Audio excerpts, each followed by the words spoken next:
দাজ্জালের নাম তো আপনারা শুনেছেন। ভয়ঙ্কর ডেঞ্জারাস একটা ক্যারেক্টার।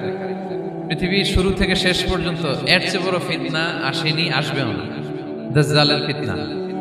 সে তার এক চোখ থাকবে, আরেক চোখ এরকম বন্ধ থাকবে। এখানে লেখা থাকবে কাফারা। কোনোভাবেই তাকে দমানো যাবে না, হত্যা করা যাবে না। আল্লাহ নবী ঈসা আলাইহিস সালাম তাকে হত্যা করবেন। তো যে ব্যক্তি সূরা কাহাফ তেলাওয়াত করবে, সূরা কাহাফের প্রথম 10 আয়াত বিশেষ করে মুখস্থ রাখবে, আল্লাহ তাআলা উসিমা মিন ফিতনাতিদ দাজ্জাল, দাজ্জালের ফিতনা থেকে তাকে বাঁচাবেন। তা আমরা দাজ্জালের ফিতনা থেকে বাঁচতে চাই কি চাই না? আমরা যেন সূরা কাহাফের প্রথম 10 আয়াত মুখস্থ করি। সূরা কাহাফ যেন জুমার দিন আমরা তেলাওয়াত করি। So now the question arises, what is the relationship of Suratul Kahf with Dajjal? দাজ্জালের সাথে সূরা কাহাফের রিলেশনটার কারণ কি? একটা মেকানিজম তো এখানে আছে। এত সূরা থাকতে রাসূল সাল্লাল্লাহু আলাইহি ওয়াসাল্লাম কেন বলেন যে সূরা কাহাফ পড়লে দাজ্জালের ফিতনা থেকে বাঁচবে? কারণটা কি? এর কারণ হচ্ছে দাজ্জাল আমাদেরকে যে সমস্ত জিনিস দিয়ে ফিতনায় ফেলবে, ওই ফিতনাগুলোর সলিউশন আল্লাহ তাআলা সূরা কাহাফের ভিতরে রেখে দিয়েছেন। দাজ্জাল 4টা জিনিস দিয়ে আমাদেরকে ফিতনায় ফেলবে। দ্যাটস ট্রায়াল অফ ফেইথ, এক নাম্বার। ঈমানের পরীক্ষা সে আমাদেরকে ফেলবে, আমাদের বিশ্বাস নিয়ে ছিনিমিনি খেলবে সে। এটার সলিউশন আছে সূরা কাহাফ, আমি বলবো আস্তে আস্তে। 2 নম্বরে দাজ্জাল আমাদেরকে ফিতনায় ফেলবে, দ্য ট্রায়াল অফ ওয়েলথ, সম্পদ দিয়ে সে আমাদেরকে ফিতনায় ফেলবে। 3 নম্বর দ্য ট্রায়াল অফ নলেজ, জ্ঞান দিয়ে সে আমাদেরকে ফিতনায় ফেলবে। 4 নম্বর দ্য ট্রায়াল অফ পাওয়ার, ক্ষমতা দিয়ে সে আমাদেরকে ফিতনায় ফেলবে। দাজ্জাল 4টা জিনিস দিয়ে আমাদেরকে পরীক্ষায় ফেলবে। কয়টা? 1 হচ্ছে ঈমানি পরীক্ষা, 2 হচ্ছে সম্পদ দিয়ে পরীক্ষা, 3 হচ্ছে জ্ঞান দিয়ে পরীক্ষা, 4 হচ্ছে ক্ষমতা দিয়ে পরীক্ষা। সে ঈমানের পরীক্ষায় আমাদেরকে ফেলবে। সে এসে বলবে আমি তোমার রব, এবং এটা প্রমাণ করার জন্য যা যা দরকার আল্লাহ তাআলা তাকে সব দিবেন। সে সব করতে পারবে। সে বলবে আমি তোমার রব। যদি বিশ্বাস না হয়, তোমার বাবাকে যদি জীবিত করে বিশ্বাস করবে? অনেকে বলবে হ্যাঁ আমার আব্বাকে জীবিত করে দেখান। তো তার বাবাকে ঠিকই সে জীবিত করে ফেলবে। আসলে শয়তান তার বাবার সূরাত নিয়ে সামনে দাঁড়ায়। আরে তাই তো, এটাই তো আমার বাবা, এটাই তো আমার দাদা। মানুষ ফিতনায় পড়ে যাবে, ঈমানের ফিতনায়। সে ভাববে আসলে এটাই বোধহয় আমার রব, এবং তাকে এত ক্ষমতা দেয়া হবে, তার ডান দিকে থাকবে জান্নাত, বাঁ দিকে জাহান্নাম। তার কাছে আল্লাহ এটা দিবে।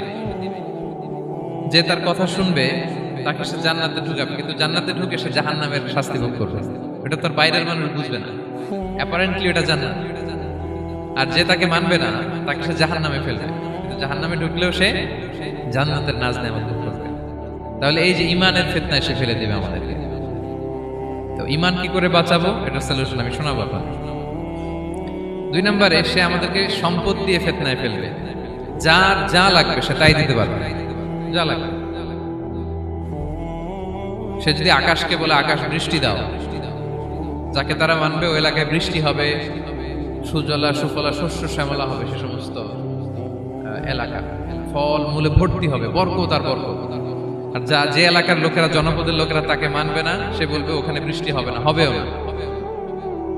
ওখানে খরা, দুর্ভিক্ষ, মাটি ফেটে চলছি, মানুষ না খেয়ে মরবে, মহামারী, দুর্ভিক্ষ দেখা যাবে। তখন বিশ্ববাসী মনে করবে এটাই বোধহয় আমাদের রব। তার মানে সম্পদ দিয়ে ফিতনায় ফেলে দেবে। 3 নম্বর হচ্ছে নলেজ, তার জ্ঞানের কাছে গোটা বিশ্ব হার মানবে। পূর্বের পরের যত জ্ঞান আছে সব আল্লাহ তাকে দিবে। ইলমুল আউয়ালিন ওয়াল আখিরিন, এমন কোনো প্রশ্ন নেই যেটা দিয়ে তাকে আটকানো যায়। যাই জিজ্ঞেস করবেন সব জানতা, সব বলে দেয়। ভবিষ্যৎবাণী বলে দিবে, বলবে আগামীকাল ওইখানে অমুক দেশে বোমা বিস্ফোরণ হবে, হবে ওইখানে, ওখানে দুর্ভিক্ষ হবে, হবে, ভূমিকম্প হবে, হবে। সে যা বলবে তাই হবে। তার জ্ঞানের এই বহর দেখে মানুষ ফিতনায় পড়ে যাবে। 4 নম্বর হচ্ছে দ্য ট্রায়াল অফ পাওয়ার, ক্ষমতা। তার ক্ষমতার সামনে সব কিছু একেবারে ছিন্ন বিচ্ছিন্ন হয়ে যাবে, এত ক্ষমতা হবে তার। সে যেমনটি বলবে তেমনটি করতে হবে। বাতাসের চেয়ে দ্রুত বেগে সে এক দেশ থেকে আরেক দেশে চলে যাবে। তো তার এই সমস্ত অলৌকিক ক্ষমতা দেখে মানুষ ফিতনায় পড়ে যাবে। এবং এই ফিতনা, এই পরীক্ষার মুহূর্তগুলোতে মানুষ কিভাবে নিজেকে ধরে রাখবে তার সলিউশন আল্লাহ তাআলা সূরা কাহফে দিয়েছেন। এই 4টা ফিতনা থেকে বাঁচার জন্য আল্লাহ সূরা কাহফে 4টা ঘটনা উল্লেখ করেছেন। কয়টা? 1 নাম্বার হচ্ছে আসহাবে কাহফ, যুবকদের ঘটনা, 7 জন যুবকদের ঘটনা। ঈমান কি করে বাঁচাবেন, সলিউশন ওখানে। সম্পদের ফিতনা থেকে কিভাবে নিজেকে বাঁচাবেন, এজন্য একজন বাগানওয়ালার ঘটনা আল্লাহ সেখানে বলেছেন। জ্ঞানের ফিতনা থেকে কি করে বাঁচবেন, এজন্য আল্লাহ তাআলা মুসা আলাইহিস সালাম এবং খিজির আলাইহিস সালামের ঘটনা সেখানে উল্লেখ করেছেন। আর ক্ষমতার ফিতনা থেকে কি করে বাঁচবেন এটা বোঝানোর জন্য আল্লাহ তাআলা যুলকারনাইনের ঘটনা উল্লেখ করেছেন। চারটা ফিতনা থেকে বাঁচার জন্য কয়টা ঘটনা? চারটা ঘটনা। আমরা তাহলে একটা একটা করে ঘটনা শুনি, আমরা একটু উদ্ধার করার চেষ্টা করি যে কি কি সলিউশন আল্লাহ তাআলা আমাদের বাতল দিলেন। এক নম্বর হচ্ছে আসহাবে কাহফের ঘটনা। এটা 250 খ্রিস্টাব্দের সময়কালে রোমান সাম্রাজ্যের একজন বাদশা ছিল, নাম দাকিয়ানুস। প্রতাপশালী বাদশা, পৌত্তলিক, মূর্তির পূজা করে। ঈসা আলাইহিস সালাম বিদায় নিয়েছেন 250 বছর হলো। তো সব নবীর ধর্মই কিন্তু ইসলাম, যদিও আমরা নাসারা বলি, ইহুদি বলি, সব নবীদের ধর্মই কি ইসলাম। তো তিনি ছিলেন পৌত্তলিক, মূর্তির পূজা করত। আর তার এলাকায় কেউ যদি ঈসা আলাইহিস সালামের নাম নিত, আখিরাতে বিশ্বাস করত, আল্লাহ বিশ্বাস করত, তাদেরকে তারা পাথর মেরে হত্যা করত। এজন্য ভয়ে কেউ ঈসাই ধর্মে ঈমান আনত না, মানে ইসলামে ঈমান আনত না। এই রাজার ভয়ে সবাই মূর্তির পূজা করত। কিন্তু 7 জন যুবক ছিল, তারা স্রোতে গা ভাসিয়ে দেয়নি। স্রোতের বিপরীতে তারা ঈমান নিয়ে দাঁড়িয়েছে। তারা ঈসা আলাইহিস সালামের রেখে যাওয়া সত্য ধর্মের উপর ঈমান এনেছে, আখিরাতে তারা বিশ্বাস করত। এই 7 জন যুবকের কথা ছড়াতে ছড়াতে রাজা দাকিয়ানুসের কাছে চলে যায়। উনি তো রেগে মেগে আগে ডেকে পাঠালো 7 জনকে। তাদেরকে জিজ্ঞেস করলো, তোমরা কাকে মানো? বলতেছে এক আল্লাহকে মানি। সাহসী, খুবই সাহসী। বলতেছে তুমি কি জানো তোমরা কার সামনে কথা বলতেছো? আমি তো তোমাদেরকে মৃত্যুদণ্ড দিতে পারি। তারা বলে দেন, কিন্তু আমরা সব বিসর্জন দিলেও ঈমান বিসর্জন দিতে পারবো না। উনি বললেন, তোমরা যুবক মানুষ, রক্ত গরম, আবেগে কথা বলতেছো, 3 দিন সময় দিলাম, যাও ঈসার নাম ভুলে যাও, আখিরাত ভুলে যাও, আল্লাহর নাম ভুলে যাও। 3 দিন পরে তোমাদেরকে আবার ইন্টারভিউ নেব। ওই দিন যদি একই কথা বলো, পাথর মেরে 7 জনকে দুনিয়া থেকে উড়িয়ে দেব। তারা চলে গেল। এবার 7 বন্ধু মিলে পরামর্শ করতে লাগলো, কি করতে পারি আমরা, এই গুণে ধরা সমাজকে আমরা কিভাবে বাঁচাবো, এই পৌত্তলিকতার ছোবল থেকে এই ইফসিস নগরীকে বাঁচাবো কি করে। নগরীটার নাম ছিল ইফসিস নগরী। বর্তমানে এটা তুরস্কের ইজমির শহরে অবস্থিত। এখনো জায়গাটা প্রত্নতাত্ত্বিকদের ওই ইয়েতে এটা সংরক্ষিত, এখনো টুরিস্টরা যায়। তো তারা বললো, আমরা ঈমান বিসর্জন দিব না, যদি আমরা ওদের কথা মেনে নিই আমরা তো মুশরিক হয়ে গেলাম। চলো আমরা এক কাজ করি, আমরা এলাকা ছেড়ে দিই। এই 7 যুবক আল্লাহর উপর ভরসা করে তারা বাড়ি ঘর আত্মীয় স্বজন সব ছেড়ে দিয়ে, লোকালয় ছেড়ে দূরে একটা পাহাড়ের ভেতরে আশ্রয় নিল। পাহাড়ের ভেতরে একটা গুহা ছিল, এই গুহাকেই আরবিতে বলে আল কাহাফ। কি বলে? এই সূরার নাম কি? সূরাতুল কাহাফ। তো তাদের সাথে সাথে একটা কুকুরও যাচ্ছিল। তারা বারবার তাড়িয়ে দেওয়ার চেষ্টা করতেছিল কুকুরটাকে, যাতে না যায়, কিন্তু কুকুর শুধু কান্না করে এদের সাথে যাওয়ার জন্য ঘেউ ঘেউ করতেছিল। এই কুকুরটাকেও সাথে নিল। ভালো মানুষদের সাথে থাকলে কি হয় দেখেন, এই কুকুরের কথা, যেহেতু 7 জন ইমানদারের সাথে একটা কুকুর ছিল, এই কুকুরের কথা আল্লাহ সূরাতুল কাহাফে উল্লেখ করে দিয়েছে। ওয়া কালবুহুম বাসিতুন যিরাআইহি বিল ওয়াসি। তো তারা ভিতরে গেল, যে প্রচন্ড ক্লান্ত, তারা ঘুমিয়ে পড়ল। কি করলো? এই এক ঘুমে আল্লাহ 309 বছর কাটায় দিলেন। কয়শো 9 বছর? 9 বছর ঘুম, সব ঘুম, প্রচন্ড ঘুম, ঘুম যেন আর কাটে না। 309 বছর পরে এরা জাগলো। এখন খুব ক্ষুধা, ঘুমে আর মোর ভাঙতেছে। আর একজন জিজ্ঞেস করতেছে, কি লম্বা সময় ঘুম দিলাম বোধহয় আমরা? একজন বলতেছে, হ্যাঁ মনে সারাদিনই ঘুমাইছি আমরা। আরেকজন বলতেছে, না না সারাদিন না, দিনের কিছু অংশ হয়তো ঘুমাইছি। আসলে কয় বছর ঘুমাইছে? 309 বছর। এদিকে সভ্যতার তো চেঞ্জ। এখানে ওই দাকিয়ানুস মরে, এর ছেলে মরে, এর নাতি মরে, পুতি মরে, এখন 6ষ্ঠ নম্বর রাজা আসছে। প্রজন্মের পর প্রজন্ম তো শেষ। 309 বছর কমপক্ষে 4-5টা জেনারেশন চেঞ্জ হবে। তো জেনারেশন চেঞ্জ হয়ে, এলাকা চেঞ্জ হয়ে, তারা যে স্বপ্ন দেখেছিল এই ইফসিস নগরীতে কালিমার পতাকা উঠবে, তাদের স্বপ্ন আল্লাহ বাস্তবায়ন করেছে। 309 বছরের ব্যবধানে এই এলাকার সবাই মুসলিম হয়ে গেছে। আল্লাহ চাইছিলেন ওদেরকে দেখাবে এটা, যে স্বপ্নটা যে বাস্তবায়ন হয়েছে এটা দেখাবে। ঘুম থেকে উঠছে, একজনকে তারা বললো যে লুকায় লুকায় চাদর মুড়ি দিয়ে কিছু রুটি নিয়ে আসো বাজার থেকে, যাতে তোমাকে না চিনে। চাদর মুড়ি দিয়ে যাও। কিছু পয়সা ছিল, মুদ্রা দিয়ে দিছে। তো সে যে যখন দোকানদারের কাছ থেকে রুটি নিয়েছে আর মুদ্রা দিছে, দোকানদার বলে, এই মুদ্রা কোথা থেকে আসলো? 309 বছর আগে মালয়েশিয়াতে রিঙ্গিট ছিল কিনা জানি না, যেভাবে ওরা ট্রানজাকশন করতে পারে যেটা ছিল ওইটা যদি এখন কেউ দেয় রাজধানী বিলাসে খাবার পাওয়া যাবে? হ্যাঁ, তো রুটিওয়ালা বলে তুমি বর্তমান সময়ের মুদ্রা দাও, এটা দিচ্ছ কেন? বলতেছে এটা তো বর্তমান সময়ের মুদ্রা। বলতেছে এই যে মুদ্রার মধ্যে দেখো কোন সালের সিল দেওয়া, এটা তো শত শত বছর আগে। বলতেছে কি বলে শত বছর আগে? আমি তো আজকে সকালেই বাজার করলাম, ওই বাজার করে যে টাকাগুলো ছিল ওইটাই তো পকেটে। বলতেছে বলে কি, নিশ্চয়ই তুমি গুপ্তধনের সন্ধান পেয়েছো, হিডেন ট্রেজার। বলো, মানে তার সাথে এদের কথাবার্তা কিছু মিলতেছে না। পরে তাকে ধরে ওই সময়কার রাজার কাছে নিয়ে গেছে। ওই রাজা আবার মুসলিম, সবাই মুসলিম তখন। সে যা বলে এরাও কেউ বিশ্বাস করে না, এরাও যা বলে এও বিশ্বাস করে না। আর এলাকা এর বাড়ি ঘর আসবে কোথা থেকে? এর নাতি পুতি যা আছে 5-6 পুরুষ তো মরে সবাই কবরে। তখন তার কথা শুনে সবাই অবাক। তো এটা মিলানোর জন্য তারা 309 বছর আগের দাকিয়ানুস বাদশার সরকারি যে নথিপত্র, ওই পুরাতন ছিঁড়া নথিপত্র তারা বের করলো। বের করে দেখে ঠিকই দাকিয়ানুস নামে এক বাদশা ছিল, আর অনেক শত শত বছর আগে মোস্ট ওয়ান্টেড 7 জন যুবক ছিল যাদের ব্যাপারে এক্সিকিউশনের অর্ডার ছিল। এখন দেখে তারা অবাক। লম্বা ঘটনা আমি শর্ট করে বলতেছি। পরে সবাই মিলে তাকে সহ ওই গুহায় গেল। গুহায় যাওয়ার পরে সে বাকিদেরকে ডাকতে গুহার ভিতরে ঢুকলো। আল্লাহ তাআলা 7 জনকে ওইখানে মৃত্যু দিয়ে দিলেন। চিরকালের জন্য এই 7 জন ঘুমায় পড়ল।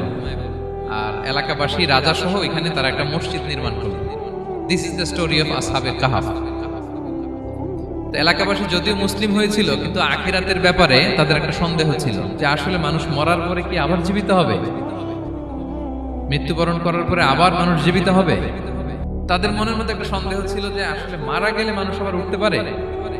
তাদের এই সন্দেহ দূর করার জন্য আল্লাহ তাআলা এই 7 জনকে 309 বছর ঘুম পাড়িয়ে আবার জীবিত করলেন। সুবহানাল্লাহ বিহামদিহি। তাহলে ঈমান কিভাবে বাঁচাতে হয় এটার প্রেরণা আমরা এই 7 যুবকের কাছ থেকে পাই। এখানে যেটা আমরা শিখি প্রিয় ভাইরা, 1 নম্বর লেসন হচ্ছে আমাদের গুড কোম্পানি লাগবে, রাইটাস পিপল, মানে আমাদের সার্কেলটা ভালো হইতে হবে। তাদের 7 জনের সার্কেলটা খুব ভালো ছিল, ফলে তারা বিপথে যায় না এবং তারা এমন শক্ত সিদ্ধান্ত নিয়েছে যে আল্লাহ তাআলা সেটাতে বরকত দিয়েছেন, গোটা সমাজকে আল্লাহ তাআলা চেঞ্জ করে দিয়েছেন। এটা হচ্ছে 1 নম্বর লেসন। আপনি ঈমান বাঁচাতে হলে আপনার সার্কেল ভালো লাগবে। খুঁজবেন যে এলাকায় যাবেন ওখানে নামাজি সার্কেল কারা আছে, ওখানে জ্ঞানী গুণী সার্কেল কারা আছে, ওখানে ভালো কাজ করতে চায়, একে অপরকে সহযোগিতা করে, কল্যাণের পথের যাত্রী কারা আছে খুঁজতে হবে আপনাকে। খুঁজে ওই সার্কেলে আপনি যুক্ত হবে, তাইলে ঈমান বাঁচানো যাবে। ক্লিয়ার? 2 নাম্বার হচ্ছে conflict between believers and disbelievers it's universal. সত্য মিথ্যার লড়াই এটা চিরন্তন, আজীবন থাকবে। এটা ওনাদেরও ছিল, এখনো আমাদের লড়াই করে যেতে হচ্ছে, আমাদের ভবিষ্যৎ প্রজন্মও করবে। এই লড়াইটা আমরা করে যেতে চাই। কি বলেন? হ্যাঁ, থামা যাবে না? আমরা থামতে আসিনি, আমরা এই লড়াইটা করে যাব। আমরা সত্যের কথা বলেই যাব ইনশাআল্লাহ। বলেন। 3 নাম্বার হচ্ছে যে লেসনটা আমরা পাই, অনেকগুলো লেসন, আমি খুব প্রেসাইজলি বলতেছি। যুবকরা চাইলে একটা সমাজকে পাল্টে দিতে পারে। এই পৃথিবীতে যত বড় বড় বিপ্লব হয়েছে এগুলো যুবকরা এনেছে। তারা হচ্ছে সভ্যতা করার কারিগর। আসহাবে কাহাফ আমাদের এই সময়ের নওজওয়ানদের জন্য প্রেরণা। তারা আমাদের জন্য প্রেরণার বাতিঘর। তারা যেমনি ঈমানকে রক্ষা করেছে, আমাদের যুবকরা চাইলেও তাদের ঈমানি চেতনা দিয়ে, স্পিরিট দিয়ে সমাজটাকে পাল্টে দিতে পারে। কি বলেন? এখানে বেশিরভাগই তো যুবক। হ্যাঁ, গুড সার্কেলে থাকবেন তো আপনারা? সত্যের পক্ষে সবাই থাকবেন তো? আল্লাহ তাআলা কবুল করুন। আচ্ছা, এবার 2 নাম্বার ছিল সম্পদের ফিতনা, কিভাবে বাঁচবেন। আসহাবে কাহাফের পরে সূরা কাহাফে আল্লাহ তাআলা একজন বাগানওয়ালার ঘটনা বলেছে। 2 জন বন্ধু, একজন একটু গরিব, সে বিশ্বাসী, আরেকজন ধনী, সে অবিশ্বাসী। তাকে আল্লাহ তাআলা বিশাল বড় খেজুরের বাগান আর আঙ্গুরের বাগান দিয়েছেন, বিশাল অনেক বড় বিজনেস ম্যাগনেট। তো এই সম্পদের অহংকার সে করত। সে প্রায় তার গরিব বন্ধুকে বলতো যে তোর চেয়ে আমার সম্পদও বেশি, সন্তানও বেশি, জনবল বেশি, লোকবল বেশি, অর্থবল বেশি, সব বেশি। অহংকারে তার পা মাটিতে পড়তো না। আর সে আখিরাতে অবিশ্বাস করত এবং সে বলতো যে এই সম্পদ আমারে বাঁচাবে, চিরকাল আমাকে স্মরণীয় করে রাখবে, এই সম্পদ কোনোদিন যাবে না। অনেক বড় বড় ধনীরা আছে, তারা এরকম মনে করে যে আমি এত বড় সিআইপি, হ্যাঁ, আমি এত বড় বিজনেস ম্যাগনেট, এই দিন বোধহয় আর চেঞ্জ হতে পারে না। আমার আজীবনই বোধহয় এত পাওয়ার থাকবে, এত সম্পদ থাকবে। এটা ভুল ধারণা। এটা কি ভুল ধারণা? এই যে তুরস্কে দুর্ভিক্ষ হইল না, আপনারা দেখছেন না যে অনেক সম্পদের মালিক বাড়ি ঘর ভেঙে রাস্তার ফকির। এখন ওই যে রিফিউজিদের জন্য যে খাবার আসছে ওখানে লাইনে দাঁড়াইছে, কারণ এখন লাইনে না দাঁড়ালে খাবারও তো মিলবে না। 1000 কোটি টাকার মালিক ছিল, ভেঙে চুরে সব শেষ। এখন রিলিফের নেওয়ার জন্য দুস্থদের কাতারে ওখানে দাঁড়াইছে, কারণ দাঁড়াইলেই কিছু খাবার পাওয়া যাবে, খিচুড়ি পাওয়া যাবে, তা না হলে তো খাবারটাও মিলবে না। এই যে বঙ্গবাজারে আগুন লাগলো আমাদের বাংলাদেশে, 20টা-25টাও দোকান ছিল অনেকের যাদের অন্যান্য বিজনেস আছে তারা হয়তো সার্ভাইভ করতে পারতেছে, কিন্তু এমন অনেক ব্যবসায়ী ছিল সব শেষ, জ্বলে পুড়ে তার টাকা পয়সা পুঁজি স্বপ্ন সব শেষ। তো ধনীকে গরিব বানাতে আল্লাহর 1 সেকেন্ডও লাগে না। ওই বিশাল প্রাসাদ থেকে টেনে ভাঙ্গা থালা হাতে দিয়ে রাস্তায় নামাইতে আল্লাহর কয় সেকেন্ড লাগে বলেন তো? 1 সেকেন্ডও লাগে না। সো এই লেসনটা কিন্তু আমাদের নিতে হবে। এবং ওই ব্যক্তির নসিবে তাই ঘটেছিল। সে যখন অহংকার করতেছিল, আল্লাহ তাআলা আকাশ থেকে হুসবান একটা আগুন পাঠালেন। ওই আগুন এসে তার আঙ্গুরের বাগান, তার খেজুরের বাগান, বিশাল মাইলকে মাইল এই বাগান জ্বালিয়ে পুরো মুহূর্তের মধ্যে সারকার করে, এবং মুহূর্তের মধ্যে সে পথের ভিখারি, ফকির। এই ঘটনাটা এনে আল্লাহ তাআলা সম্পদশালীদেরকে রিমাইন্ডার দিলেন যে এই সম্পদের ফিতনায় তোমরা পড়ে যেও না।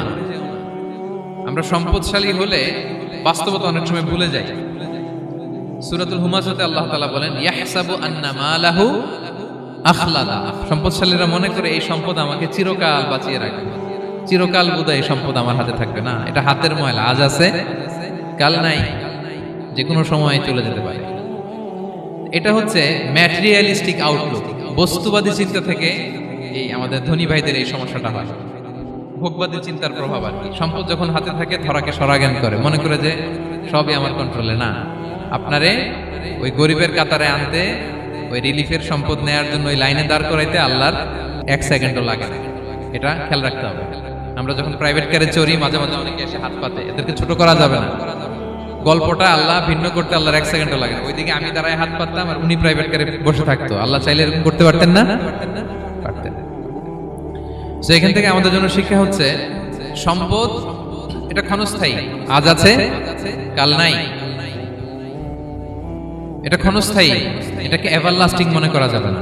এভারলাস্টিং হচ্ছে আখিরাত। ওয়ালাল আখিরাতু খায়রুল লাকা মিনাল উলা। আখিরাত তোমার জন্য দুনিয়ার চেয়ে শ্রেষ্ঠ। এবং আল্লাহ তাআলা দৃষ্টান্ত একটা দিয়েছেন যে দুনিয়ার জীবনটা হচ্ছে কামা, ওই পানির মতো, যেটা আনজালনাহু মিনাস সামা, আকাশ থেকে নাজিল করেছি। ওই পানি ক্ষেতের মধ্যে পড়ে ফসল, ফুল ফসল হয়েছে।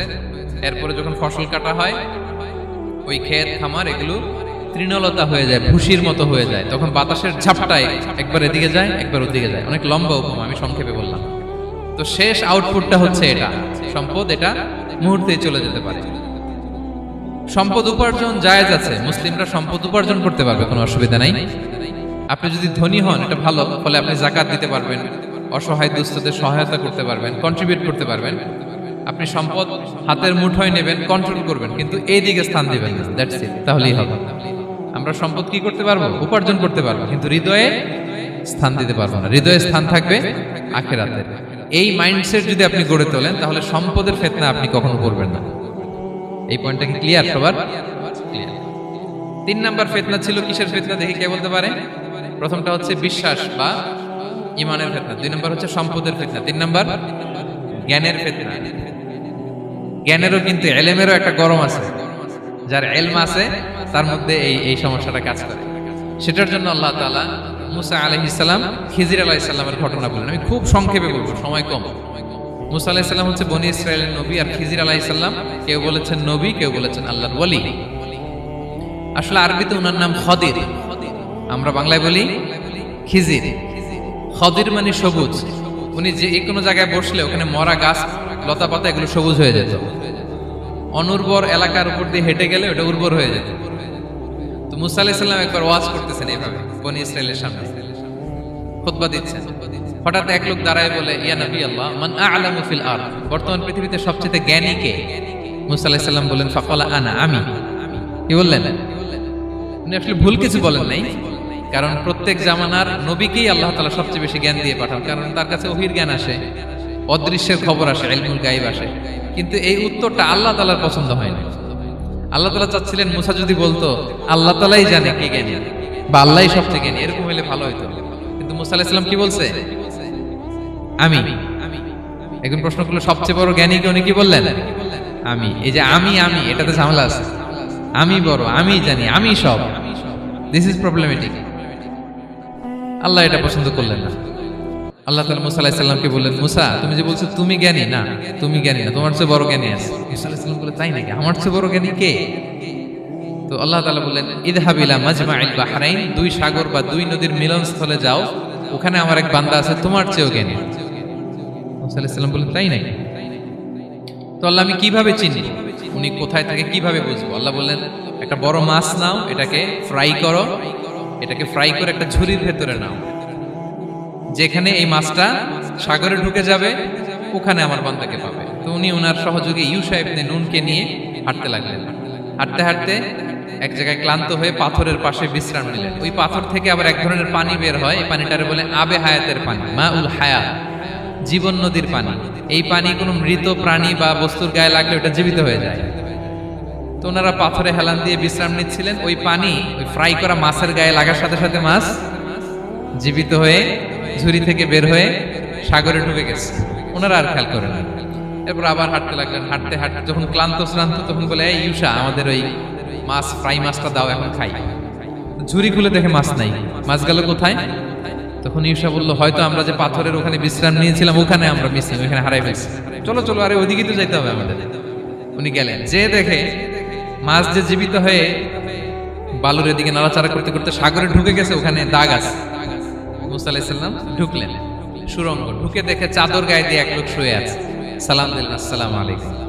ওই লোক চাদর আর সরায় না, ভিতর থেকে বলতেছে ওয়ালাইকুম আসসালাম। তো চাদরের ভিতর থেকে উনি বলে মান আন, তুমি কে? মুসা আলাইহিস সালাম বললেন আনা মুসা, আমি মুসা। উনি বলেন মুসা বনি ইসরাইল, বনি ইসরাইলের মুসা? বললেন হ্যাঁ।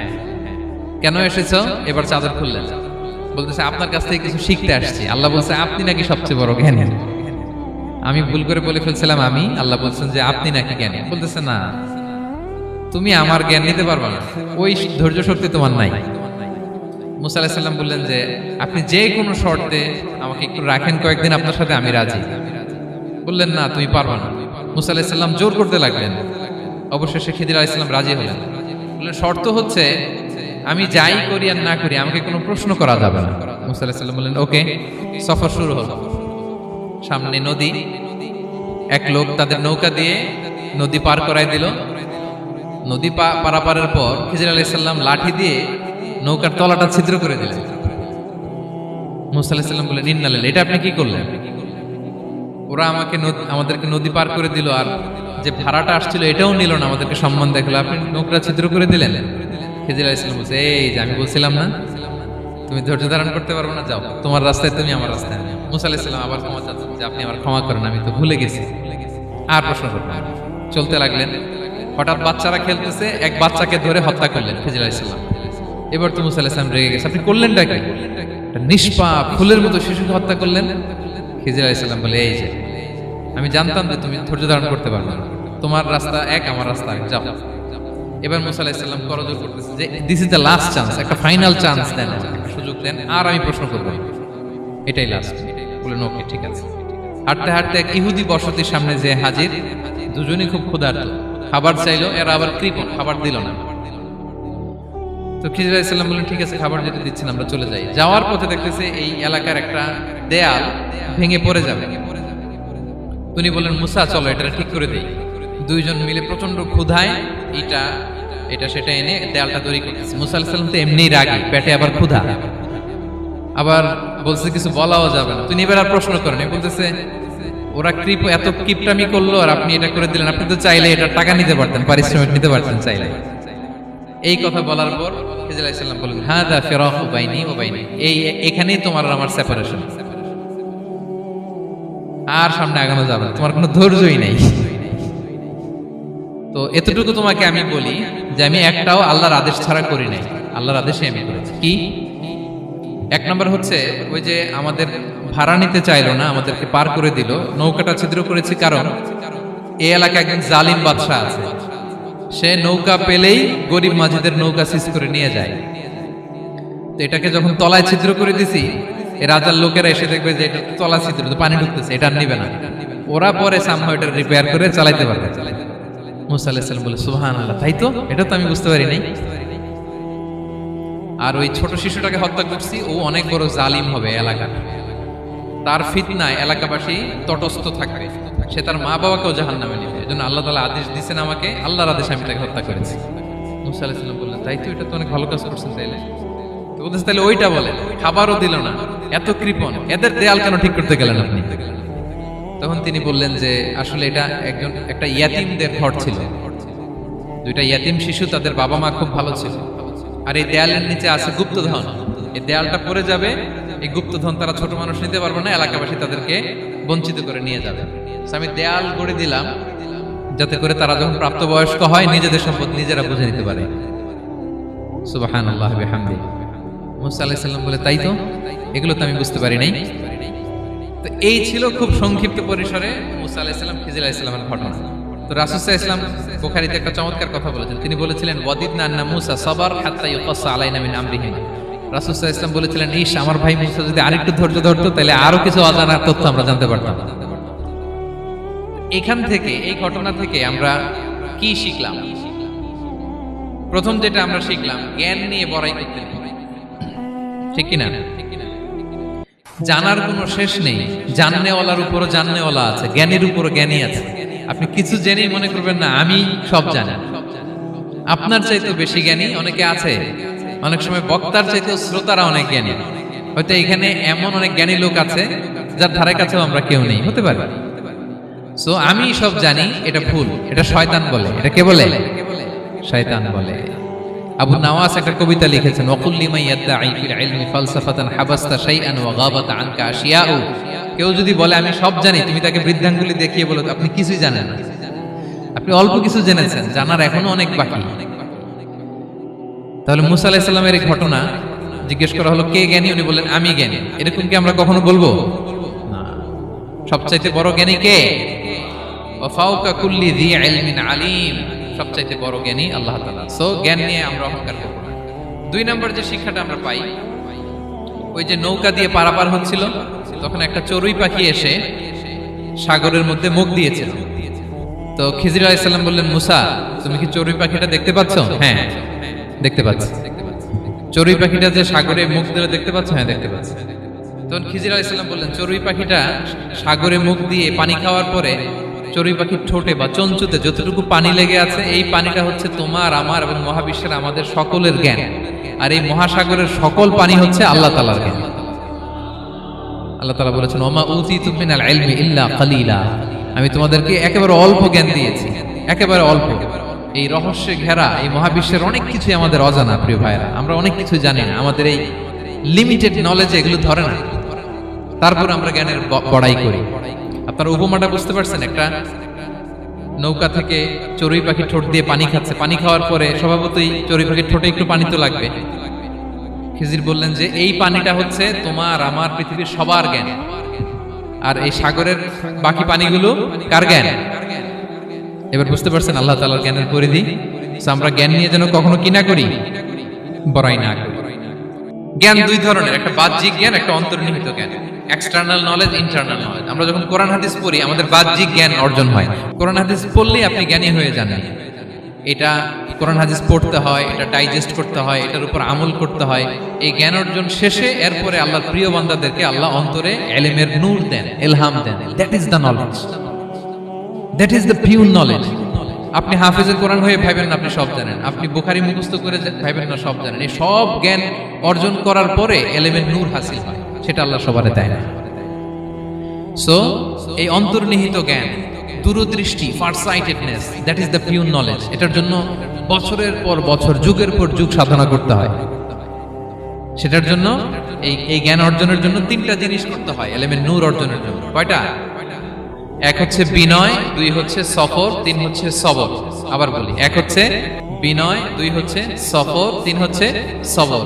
আল্লাহ তাআলা আল্লাহর নবীকে তাওরাত দেওয়ার পরেও আরো ট্রেনিং সেশন করাইছেন খিজির আলাইহিস সালামের কাছে।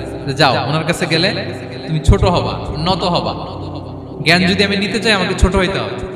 ধরেন একটা গ্লাস থেকে একটা খালি গ্লাসে পানি ঢালবো, তো যেটাতে নেওয়া হবে এটা উপরে থাকলে হবে?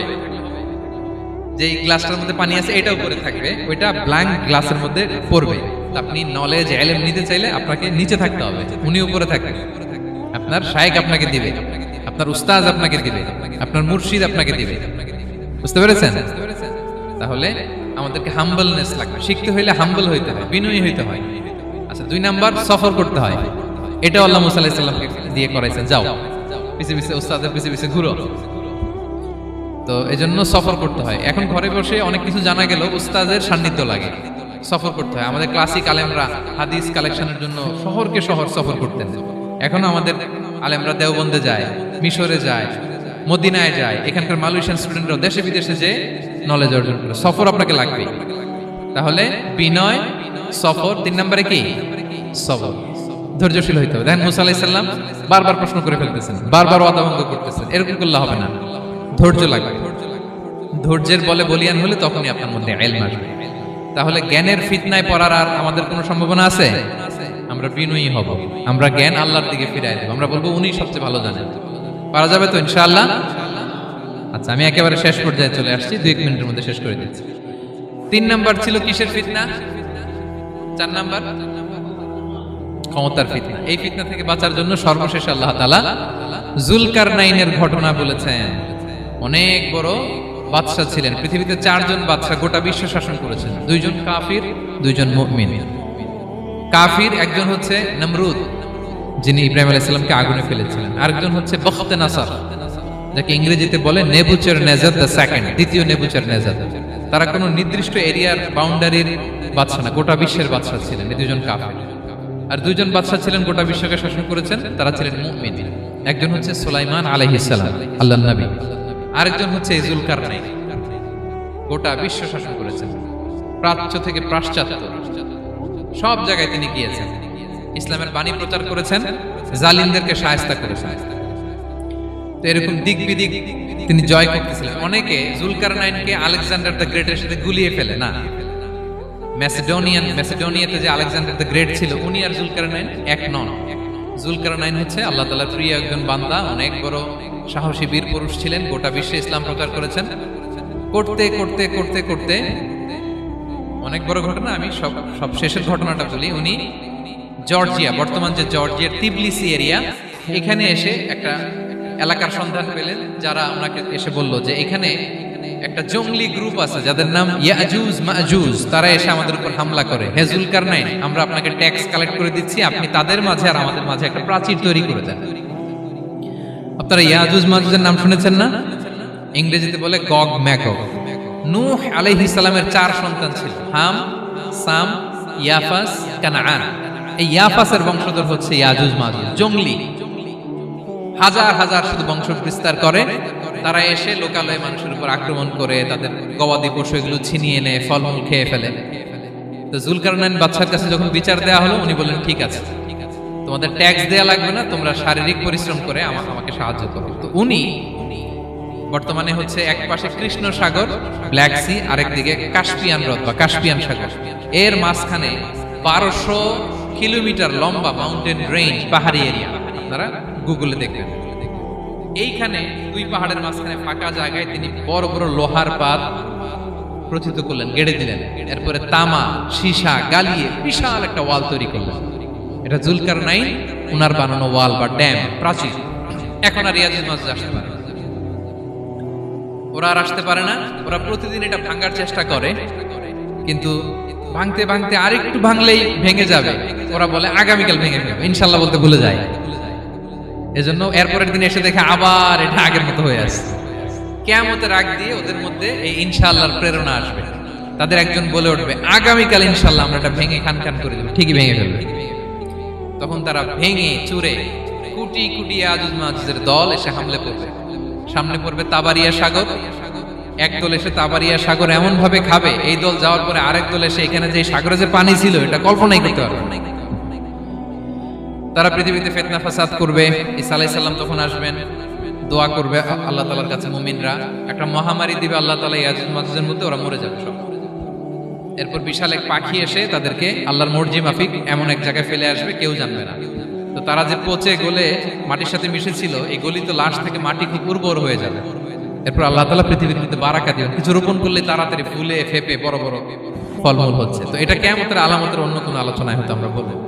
তো জুলকারনাইন তিনি বিশাল এখানে প্রাচীর তৈরি করে দিয়েছিলেন, এবং প্রাচীর তৈরি করে দিয়ে তাদেরকে বলেছিলেন যে যতদিন আল্লাহ তাআলা চাইবেন এটা থাকবে, এবং যেদিন আল্লাহ তাআলার আদেশ আসবে এটা ভেঙে খান খান হয়ে যাবে। তার মানে দেখেন, এত পাওয়ারফুল, এত শক্তিশালী, এত ক্ষমতাধর হওয়ার পরেও তিনি তার ক্ষমতাকে কার দিকে ফিরিয়ে দিয়েছেন? যে আল্লাহ যতদিন চাইবে এই প্রাচীর টিকে থাকবে, যেদিনই আল্লাহ তাআলার আদেশ আসবে এই প্রাচীর ভেঙে খান খান হয়ে যাবে। সো আমরা ক্ষমতার দেখা পেলে, চেয়ার একটা পেলে আমরা যেন জালিম হয়ে না উঠি, এটা হচ্ছে এখান থেকে শিক্ষা। আমরা যেন জুলুম না করি। উনি সম্পদের মালিক ছিলেন, ক্ষমতার মালিক ছিলেন, কিন্তু উনি যে আল্লাহর বান্দা এটা ভুলে যান নাই। আমরা যখন ক্ষমতাশীল হই, আমরা যখন প্রধানমন্ত্রী হই, আমরা যখন প্রেসিডেন্ট হই, আমরা যখন পাওয়ারফুল হই, আমাদের সবচেয়ে বড় পরিচয় যে আমরা আব্দুল্লাহ, আল্লাহর গোলাম, এটা আমরা ভুলে যাই। আমাদের আসল পরিচয় কি? আমরা আল্লাহর গোলাম। আমরা যে আল্লাহর গোলাম, এই চিন্তাটা, এই সেন্সটা যদি আমাদের মাথায় থাকে, তাহলে ক্ষমতা আমাদেরকে দাম্ভিক বানাতে পারে না, আর ওই ক্ষমতা আমাদেরকে ফিতনায়ও ফেলবে না। তাহলে সম্মানিত সুধী, দাজ্জাল কয়টা জিনিস দিয়ে আমাদেরকে ফিতনায় ফেলবে? চারটা। দ্য ট্রায়াল অফ ফেইথ, ইমানের পরীক্ষা; দ্য ট্রায়াল অফ ওয়েলথ, সম্পদ দিয়ে পরীক্ষা; দ্য ট্রায়াল অফ নলেজ, জ্ঞানের পরীক্ষা; দ্য ট্রায়াল অফ পাওয়ার, ক্ষমতার পরীক্ষা। আর ইমানের পরীক্ষায় উত্তরণের জন্য আল্লাহ তাআলা আমাদেরকে এই সূরায় আসহাবে কাহফের ঘটনা শুনিয়েছেন, যে 7 জন যুবক তারা তাদের ইমানকে হেফাজত করেছিল। সম্পদের ফিতনা থেকে বাঁচানোর জন্য আল্লাহ তাআলা আমাদেরকে এক বাগানওয়ালার কাহিনী জানিয়েছেন, যে সম্পদ পেয়ে তোমরা দাম্ভিক হয়ে যাও না, এটা আজ আছে কাল থাকবে না। জ্ঞানের পরীক্ষা থেকে আমাদের মুক্তির জন্য আল্লাহ তাআলা অনেক বড় করে আল্লাহ নবী মুসা আলাইহিস সালাম এবং খিজির আলাইহিস সালামের ঘটনা শুনিয়েছেন, আমাদের বুঝিয়েছেন যে আমাদেরকে বিনয়ী হতে হবে, জ্ঞানের জন্য সফর করতে হবে এবং সবর করতে হবে। সব শেষে আল্লাহ তাআলা ক্ষমতার ফিতনা থেকে বাঁচানোর জন্য ক্ষমতাধর, আমরা তো একটা দেশের মালিক হই এখন, অমুক দেশের প্রেসিডেন্ট, অমুক দেশের প্রধানমন্ত্রী, উনি গোটা বিশ্বের প্রতাপশালী রাজা ছিলেন জুলকারনাইন। তারপরেও উনি যে আব্দুল্লাহ, উনি যে আল্লাহর গোলাম, এটা তিনি ভুলে যাননি। তাহলে এইভাবে যদি আমরা এই ফিতনাগুলো থেকে বাঁচার চেষ্টা করি, তাহলে এই ফিতনা থেকে আমরা বেঁচে থাকতে পারবো, এবং দাজ্জাল যদি এই মুহূর্তেও আসে, সে আমাদেরকে বিভ্রান্ত করতে পারবে না। পারবে? পারবে না ইনশাআল্লাহ। ইনশাআল্লাহ বলেন। আর ভবিষ্যতের সব কাজের আগে আমরা সবসময় কি বলবো?